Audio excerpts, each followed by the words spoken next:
Hello everyone, I hope you are doing well. My name is Ritu. Welcome to my channel. Last video में हमने chapter number 1 complete कर लिया था. इस video में कोशिश करेंगे हम चैप्टर नंबर 2 का हाफ पोर्शन कंप्लीट कर लें. ठीक है, तो चलो चलते हैं without wasting time. Second chapter nutrition in plants and animal. जितने भी लिविंग ऑर्गेनिज्म होते हैं, लिविंग ऑर्गेनिज्म में आपके प्लांट्स एंड एनिमल्स आएंगे सारे, सभी को फूड की रिक्वायरमेंट होती है. ठीक है, हमारी डे टू डे लाइफ की जितनी भी एक्टिविटीज़ होती हैं, चाहे हमारी बॉडी में कोई रिपेयर है, रिकवरी है, कोई भी काम होता है, उन सभी में हमें अल्टीमेटली फूड हेल्प करता है. ठीक है, तो चलो देखते हैं इस चैप्टर में हम पढ़ेंगे क्या.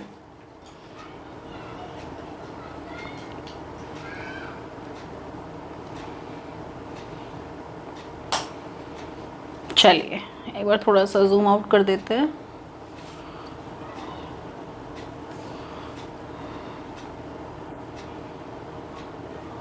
ठीक है, देखिए आपकी बुक का जो ये पैराग्राफ है, ये आपसे बस इतना कहना चाह रहा है कि जितने भी लिविंग ऑर्गेनिज्म हैं वो जो फूड लेते हैं, वो ऐसा नहीं है कि उससे सिर्फ और सिर्फ अपनी भूख शांत कर रहे हैं, सिर्फ और सिर्फ एपेटाइट को काम डाउन कर रहे हैं, बल्कि जितने भी लिविंग ऑर्गेनिज्म हैं सबको फूड की ज़रूरत होती है. क्यों ज़रूरी होती है?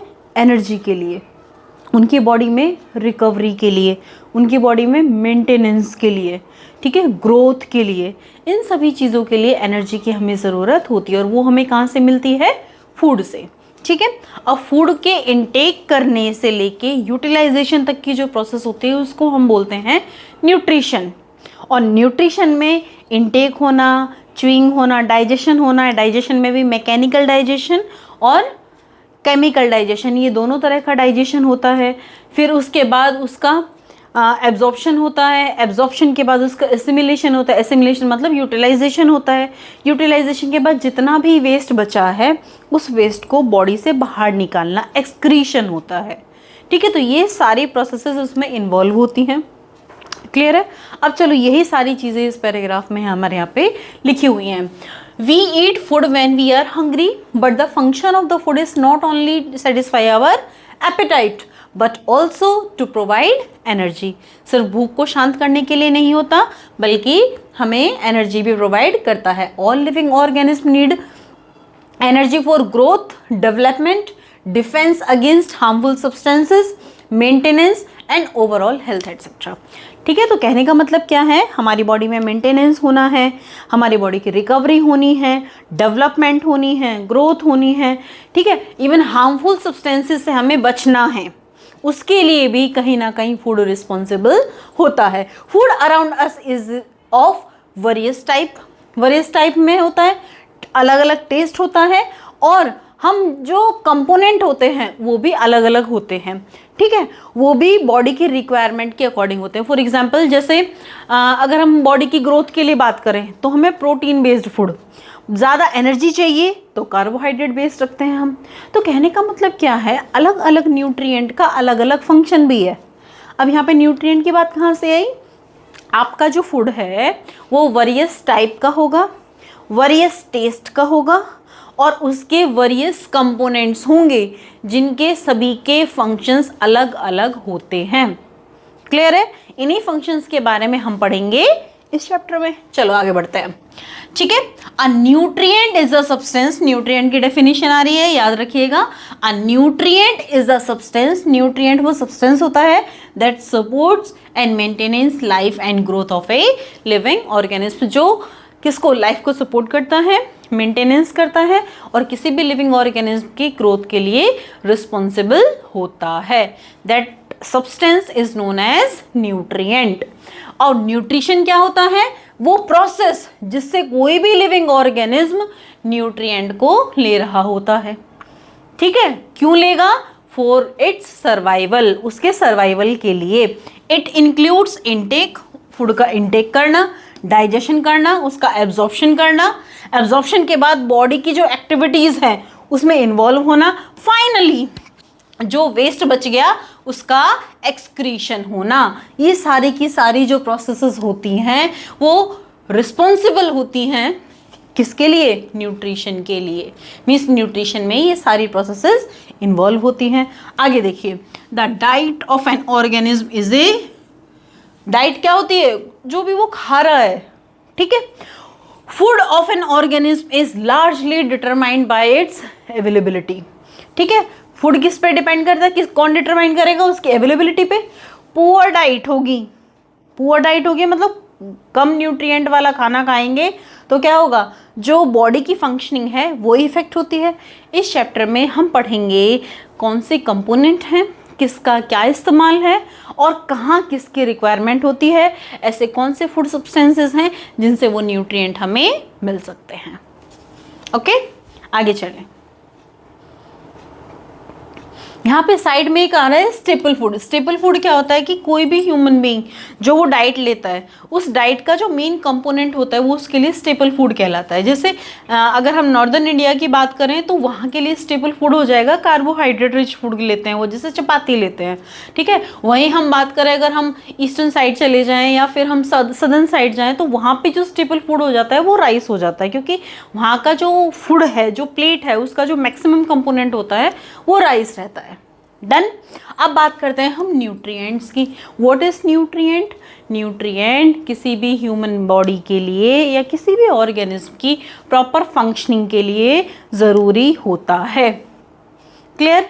कितनी अमाउंट में उसे लिया जा रहा है, कितनी अमाउंट में हमारी बॉडी को रिक्वायर्ड है, इसके बेसिस पे जो न्यूट्रिएंट होते हैं वो 2 टाइप के होते हैं, मैक्रो न्यूट्रिएंट, माइक्रो न्यूट्रिएंट।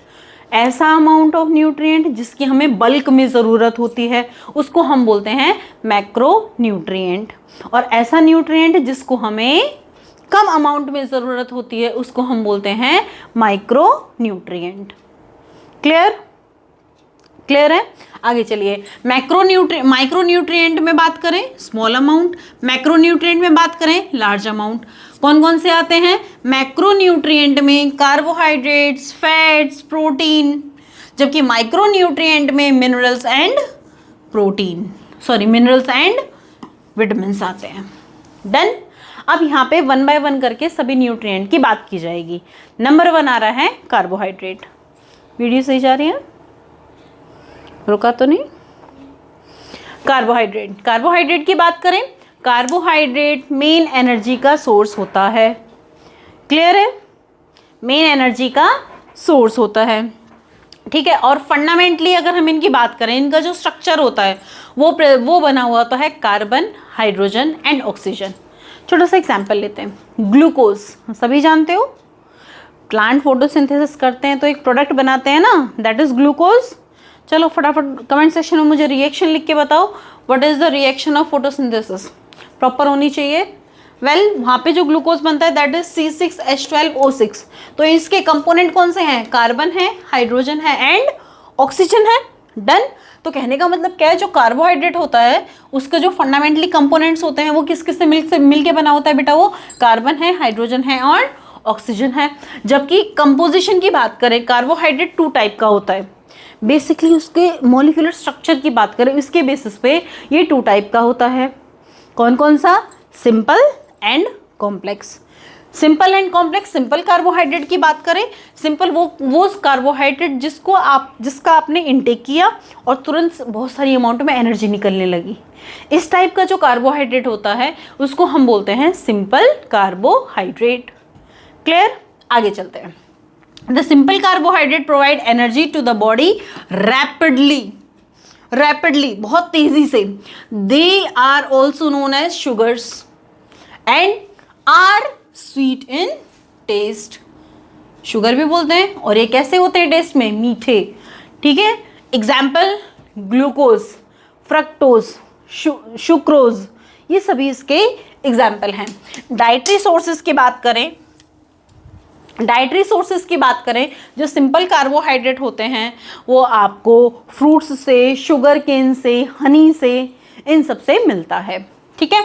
वहीं कॉम्प्लेक्स कार्बोहाइड्रेट की बात करें, सबसे पहले जब हम इनका इंटेक करते हैं तो पहले इसका ब्रेकडाउन करना पड़ता है हमें सिंपल में, और सिंपल से ब्रेकडाउन होता है ये उसके कंपोनेंट में, और जब ये प्रोसेस हो रही होती है तो ढेर सारी अमाउंट में एनर्जी निकल रही होती है, ठीक है, इसके एग्जाम्पल क्या है?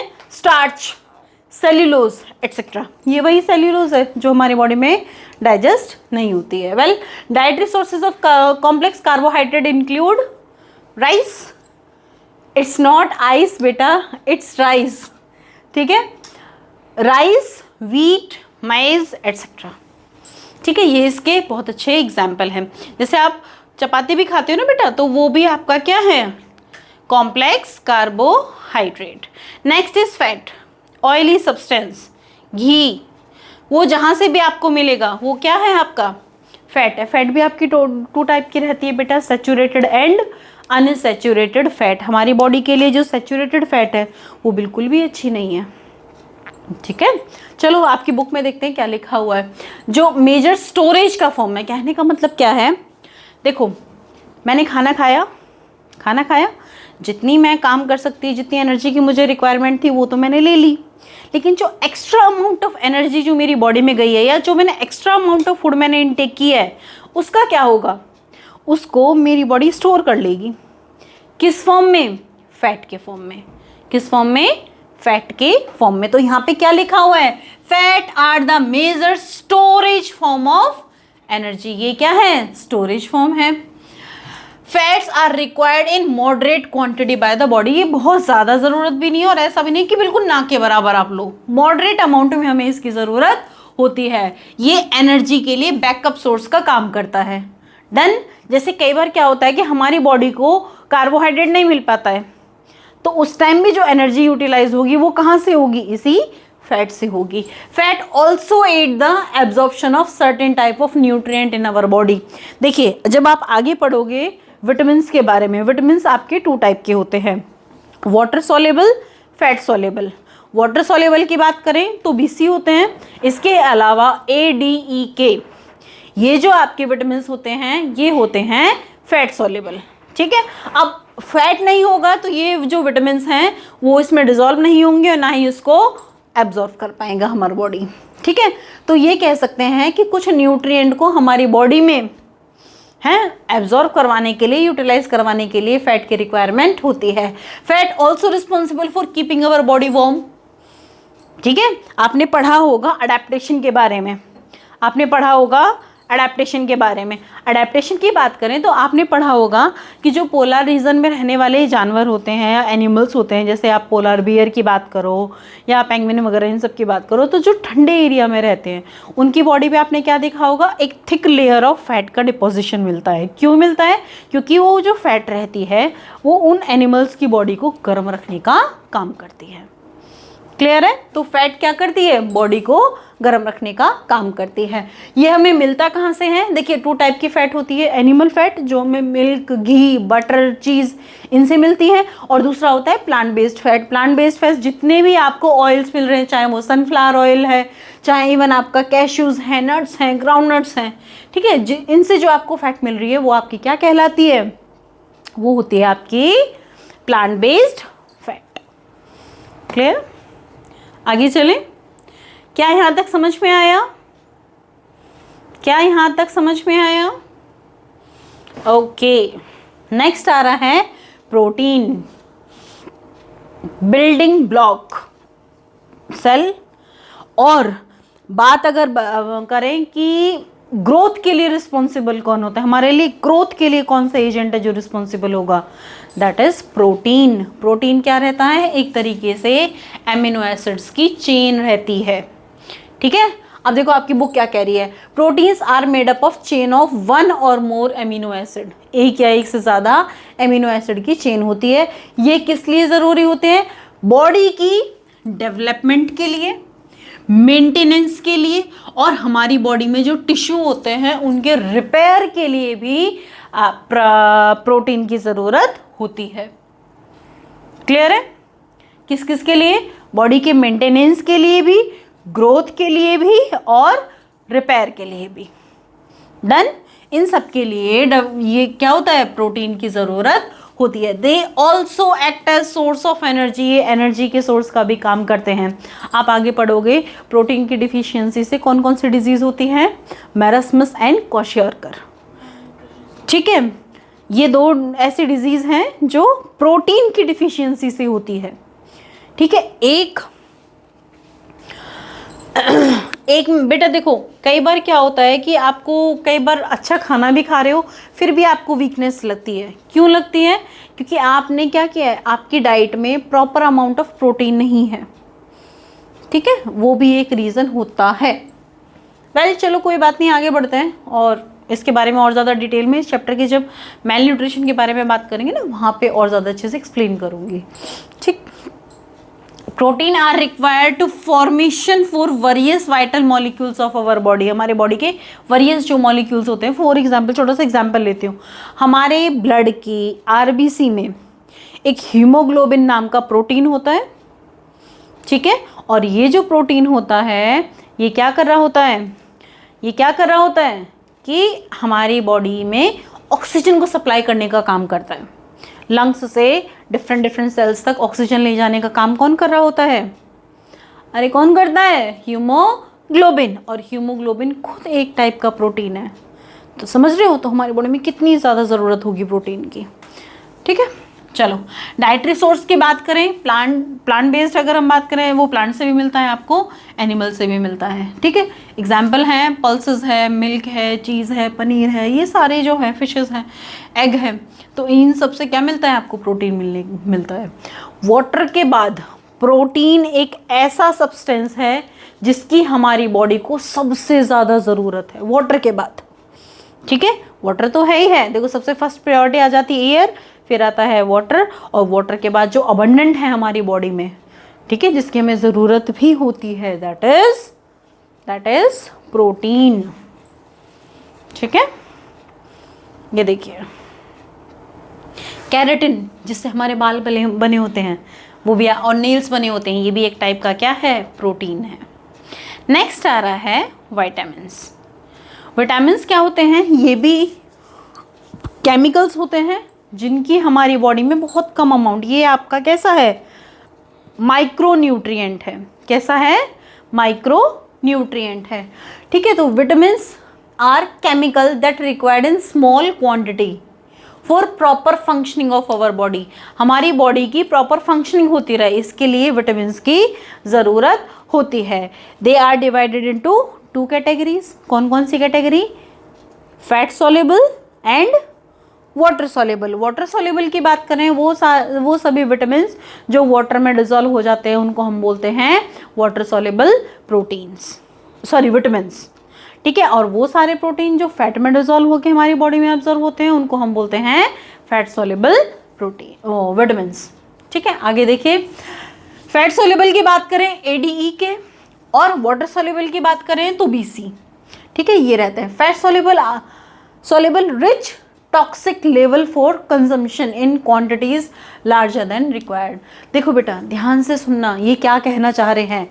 Fat soluble rich toxic level तक पहुंच सकता है वो if consumed in quantities larger than required, अगर हमने रिक्वायर्ड से ज्यादा ले लिए। और डिफिशियंसी वेरियस डिजीज को कॉज कर सकती है। आप मेरी बात समझ रहे हैं? ये पैराग्राफ क्या कहना चाह रहा है फिर से समझिए। Vitamins are chemicals that required in small quantity. Vitamins क्या हैं? जो स्मॉल क्वांटिटी में रिक्वायर्ड होते हैं। क्यों? ताकि हमारी बॉडी का जो फंक्शनिंग है, डिफरेंट फंक्शनिंग है, वो कॉन्टिन्यूसली चलता रहे। Next, they are divided into 2 category, fat soluble, water soluble. Water BC, fat ADEK, ये होते हैं आपके फैट सॉल्युबल। डन। अब आगे देखना जरा ये line, fat soluble reach toxic level, यानी कि ADEK ये टॉक्सिक लेवल तक पहुंच सकते हैं। कब? If consumed in quantities larger than required, जितनी जरूरत है उससे ज्यादा अमाउंट में हमने उनको ले लिया। और इन प्रोटीन की डिफिशियंसी की वजह से हमें कुछ डिजीज हो जाती हैं, मतलब ना ज्यादा लेना है ना ही कम लेना है। अब जो नेक्स्ट टेबल आ रही है बेटा, इस टेबल में सभी विटामिन्स का नाम है, उनका साइंटिफिक नेम है। किस डाइट से हमें मिलती है, उसकी इम्पोर्टेंस क्या है, और साथ ही साथ उससे कौन कौन सी डिफिशियंसी डिजीज होने वाली है। और जो मैं आपको ये साइंटिफिक नेम्स बताने जा रही हूँ, ये साइंटिफिक नेम आपको याद करने हैं। समझ रहे हैं? ये साइंटिफिक नेम आपको याद करने हैं। चलो, number 1, vitamin A. Vitamin A को हम बोलते हैं रेटिनॉल। क्या बोलते हैं? रेटिनॉल। ये जितने भी येलो कलर के फ्रूट्स होते हैं उनमें, और कैरेट, कैरेट मतलब गाजर, इसमें मिलता है। ठीक है। इंपॉर्टेंस क्या है, कहाँ ज़रूरी है? हेल्दी विजन के लिए। कहाँ ज़रूरी है? हेल्दी विजन, आपको अच्छे से दिखाई दे चीज़ें, इसके लिए। और अगर कमी हुई तो नाइट ब्लाइंडनेस हो जाती है। नाइट ब्लाइंडनेस समझते हो? रात में चीज़ें दिखाई नहीं देती हैं। ठीक है, वो किस वजह से होता है? Vitamin A. और इसका साइंटिफिक नेम क्या है? रेटिनॉल। क्या है? Retinol. B, thiamine. B, vitamin B, thiamine. ये मल्टीपल टाइप का होगा बेटा, vitamin B1, B2, B3, B9, B12। ठीक है, इसके बारे में बात करेंगे। चलो, vitamin B1, thiamine. Vitamin B1, thiamine. Vitamin B1, vitamin B1, thiamine कहाँ मिलता है? Green vegetables and seafood. Green vegetable and seafood. क्या ज़रूरी है, क्यों ज़रूरी है? हमारी बॉडी का जो डाइजेस्टिव सिस्टम है उसके मेंटेनेंस के लिए ज़रूरी है। डन। क्या होगा? Beriberi. क्या होगा? Beriberi. अगर नहीं मिलेगा, विटामिन B2, रेबिफ्लेविन, रिबोफ्लेविन। रिबोफ्लेविन कहाँ कहाँ मिलता है? पीज, बीन्स, सीरियल्स, इन सब में मिलता है। इंपॉर्टेंस क्या है? मेटाबॉलिज्म। किस किस को पता है व्हाट इज मेटाबॉलिज्म? क्या होता है? कमेंट सेक्शन में लिख के बताओ जरा, व्हाट इज मेटाबॉलिज्म। ठीक है। और डिफिशियंसी से क्या होगा? एरिबोफ्लेमोसिस। ठीक है, आगे बढ़ते हैं। Vitamin B3, niacin. Vitamin B3, niacin. Scientific name क्या है? नाइसिन। कहाँ मिलता है? पीनट्स में, टोमेटो में, पोटैटो में, इसमें ये मिलता है।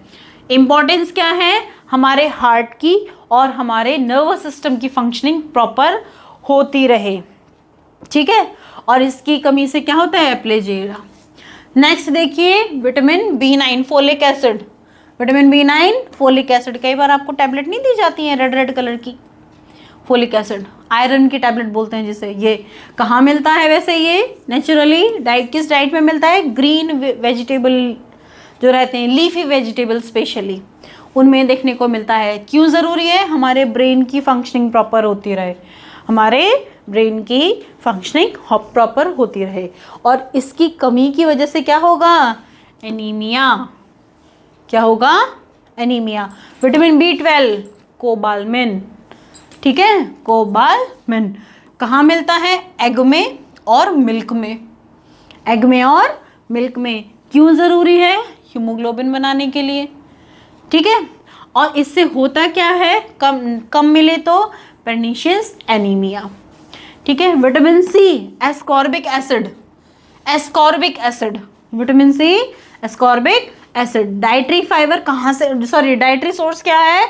आपकी जितनी भी सिट्रस फ्रूट, जितने भी खट्टे फ्रूट होते हैं, उन सभी में विटामिन C मिलता है। हमारी बॉडी के टिश्यू की ग्रोथ के लिए और उनके रिपेयर के लिए विटामिन C बहुत ज़्यादा ज़रूरी है। और इसकी कमी से क्या, कौन सा डिजीज़ होता है? स्कर्वी। कौन सी डिजीज़ होती है?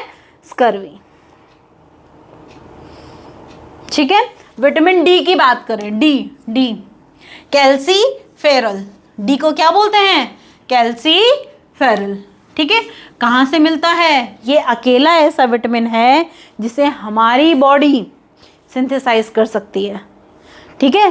कब? जब हम सनलाइट के टच में आएंगे, या फिर बटर से मिलता है हमें, या फिश के लिवर ऑयल से मिलता है। ठीक है। होगा क्या? हेल्दी बोन्स के लिए रिस्पॉन्सिबल होता है। अगर ये प्रॉपर नहीं मिलता है तो रिकेट्स नाम की डिजीज़ हो जाती है। आगे देखिए, विटामिन E, ये आपका टोकोफेरॉल में मिलता है। ये सॉरी, इसका साइंटिफिक नेम क्या है? टोकोफेरॉल। और ये मिलता कहाँ है? ग्रीन वेजिटेबल्स में। कहाँ मिलता है?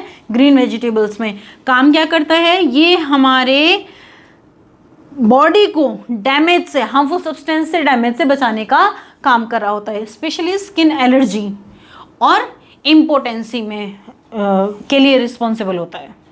ठीक है, आगे देखिए विटामिन के, फोलियोक्विनोन। ठीक है, कहाँ से मिलता है? स्पिनच और कैबेज में मिलता है। ये ब्लड की क्लोटिंग के लिए रिस्पॉन्सिबल होता है। ठीक है, होम्योमेरेज हो जाता है अगर होम्योरेज अगर प्रॉपर ना मिले। Some interesting fact about vitamin. Interesting fact बड़ी मजेदार है। Vitamin D is called sunshine vitamin as human skin can produce large amount of vitamin D while exposed to sun। अगर हम सन के एक्सपोजर में आते हैं, ठीक है, तो क्या होते हैं? हमारी बॉडी विटामिन डी को बना लेती है। नंबर 2 है बी और सी बेटा हीट से इतने सेंसिटिव होते हैं, बी और C, vitamin B and vitamin C, कि मान लीजिए अगर हम कुकिंग कर रहे हैं और वहाँ पे हमने विटामिन बी और विटामिन सी अगर पहले से प्रेजेंट थे, हीट की वजह से हो सकता है उनका केमिकल कंपोजिशन चेंज हो जाए या वो डिस्ट्रॉय हो जाए। ठीक है, तो ये 2 चीज़ें हैं जो विटामिन के बारे में बहुत ज़्यादा ज़रूरी होती हैं। नेक्स्ट टॉपिक काफ़ी इम्पॉर्टेंट है, दैट इज़ बैलेंस्ड डाइट।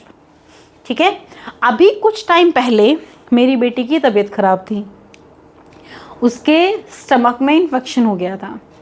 अब उस इन्फेक्शन में हम गए डॉक्टर के पास।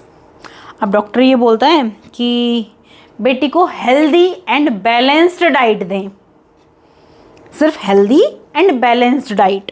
और साथ ही साथ उन्होंने मुझे fermented milk plus fermented rice, even kanji vada, इनके लिए मतलब बोला कि हाँ बच्चे को खाने में ये चीज़ें दो। मैं समझ तो गई क्योंकि उसकी गट में प्रॉब्लम हुई थी, क्योंकि बैड बैक्टीरिया बढ़ गए थे और गुड बैक्टीरिया का जो अमाउंट था वो कम हो गया था। यानी कि गट में जब हम पढ़ेंगे ना बेटा स्मॉल इंटेस्टाइन और लार्ज इंटेस्टाइन के बारे में, वहाँ मैं आपके गट बैक्टीरियाज की बात कर रही होंगी।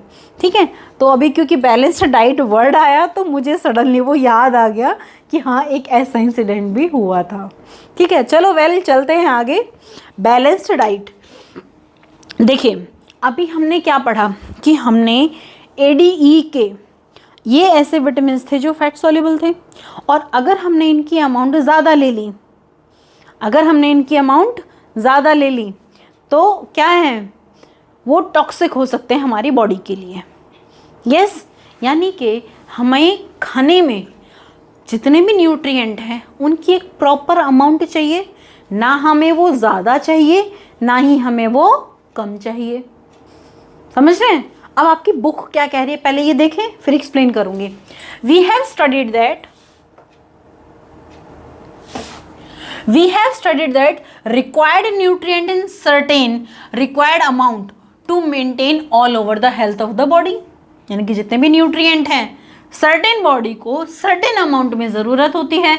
We required carbohydrate in largest amount of followed by protein. देखो एक चीज़ समझो, जैसे स्पोर्ट्स पर्सन है उनको एनर्जी ज़्यादा चाहिए, कोई डेली वेजेस का वर्कर है उसको एनर्जी की ज़्यादा ज़रूरत होती है, वहीं एक ऐसा आदमी जिसको पूरे दिन बैठे रहना है और बैठे बैठे काम करना है, कंपैरेटिवली दोनों में एक को एनर्जी ज़्यादा चाहिए एक को एनर्जी कम चाहिए, और हम दोनों को एक ही जैसी डाइट दे रहे हैं।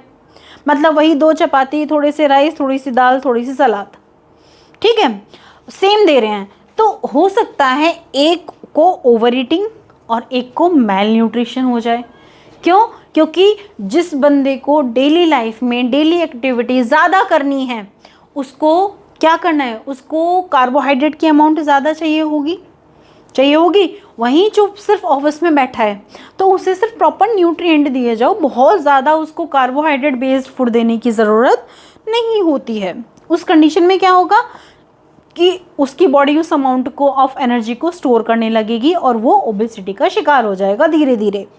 ठीक है, इसीलिए अक्सर आपने देखा होगा जो स्पोर्ट्स पर्सन वगैरह होते हैं वो अक्सर प्रोटीन बेस्ड डाइट समझ रहे हो, प्रोटीन बेस्ड और कार्बोहाइड्रेट बेस्ड डाइट ज़्यादा खाते हैं। वहीं जो ऑफिशियल ऑफिस में करने वर्कर वगैरह जो रहते हैं वो सर्टेन अमाउंट ऑफ कार्बोहाइड्रेट्स लेते हैं, कम अमाउंट में कार्बोहाइड्रेट्स लेना पसंद करते हैं ताकि वो ओवरवेट ना हो, क्योंकि उनकी बॉडी को कम अमाउंट में कार्बोहाइड्रेट्स की ज़रूरत होती है।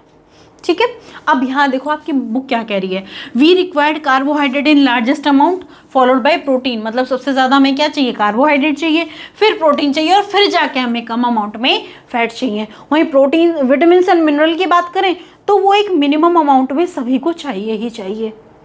ठीक है, over consumption and deficiency of them will be harmful for us, दोनों ही कंडीशन में दोनों हमारे लिए क्या होता है, हार्म होता है। Hence we need to maintain a balanced intake of nutrient we obtain from dietary source। जो भी हम डाइटरी सोर्स से न्यूट्रिएंट लेते हैं उनकी सर्टेन अमाउंट हमें ज़रूरत होती है, ना ही हम उन्हें ज़्यादा ले सकते हैं ना ही हम उन्हें कम ले सकते हैं। A balanced diet is one that contains all essential nutrients by us in definite and necessary proportion. बहुत इंपॉर्टेंट है ये लाइन है ना, जो बैलेंस्ड डाइट क्या है कि जो आपकी डाइट है, जो आप खाना खा रहे हो उसमें सारे तो न्यूट्रिएंट प्रेजेंट हो, वो भी प्रॉपर अमाउंट में जितनी हमारी बॉडी को रिक्वायरमेंट है। इस टाइप के जो डाइट होती है उसको हम बोलते हैं बैलेंस्ड डाइट। ठीक है, balanced diet help maintaining the overall physical and mental health of our body. अगर हम प्रॉपर बैलेंस्ड डाइट लेते हैं तो हमारी बॉडी की फिजिकल और मेंटल हेल्थ जो रहती है वो सही रहती है। Every food item does not contain all nutrient, हर एक जो फूड रहता है उसमें सारे न्यूट्रिएंट प्रेजेंट नहीं होते हैं। ठीक है, इसीलिए हमें जो खाने, some of them may be rich in protein and some of them may be rich in fat. Example लेते हैं, आप चपाती खा रहे हो, एक सब्जी ले लिया आपने, हो सकता है चपाती से आपको कार्बोहाइड्रेट मिल जाए, कुछ अमाउंट में फाइबर मिल जाए, सब्जी से आपको फाइबर मिलेगा, कुछ विटामिन में मिल गए, लेकिन क्या सारी प्रोटीन की रिक्वायरमेंट हमारी वहाँ से पूरी हो पाएगी? नहीं ना, क्योंकि चपाती में बात करें तो कार्बोहाइड्रेट मिल जाएगा, आपको फाइबर मिल जाएगा, लेकिन क्या प्रोटीन मिल पाया? नहीं मिल पाया। समझ रहे हैं? तो कहने का यही बात तो कह रहे हैं कि जो आपके सारे जो फूड सब्सटेंसेस होते हैं आपके, उन सभी में क्या रहता है, सारे न्यूट्रिएंट अवेलेबल नहीं होते हैं। Depending on the type of nutrient present, food items can be categorise into cereal, fruit, vegetable, milk, cheese, meat and fats and oil group. उनमें कौन सा फूड का कंपोनेंट ज़्यादा है, कौन सा न्यूट्रिएंट ज़्यादा है, इसके बेसिस पे हम उनको सीरियल्स, फ्रूट, वेजिटेबल, मिल्क, चीज़, ठीक है, वेजिटेबल ऑयल, इन सब में हम उनको ग्रुप करते हैं। ठीक है, ये देखिए राइस है, आपका ब्रेड है, ठीक है, ये सारे किस में आ गए, ग्रेन के ग्रुप में, ये सारे फ्रूट के ग्रुप में आ गए, ये सब वेजिटेबल का ग्रुप है, ये मिल्क का ग्रुप है और ये मीट का ग्रुप है। ये वाला ग्रुप कौन सा है, जिसमें आपका सोडा रखा है, केक रखा है, बंस रखे हैं, कुकीज़ रखी हैं, ये कौन सा ग्रुप है? कोई बताएगा कमेंट सेक्शन में, फटाफट से बताओ। मोड ऑफ न्यूट्रिशन फटाफट से बताएंगे। और इस पिरामिड में हमने सबसे टॉप पे रखा था, क्यों?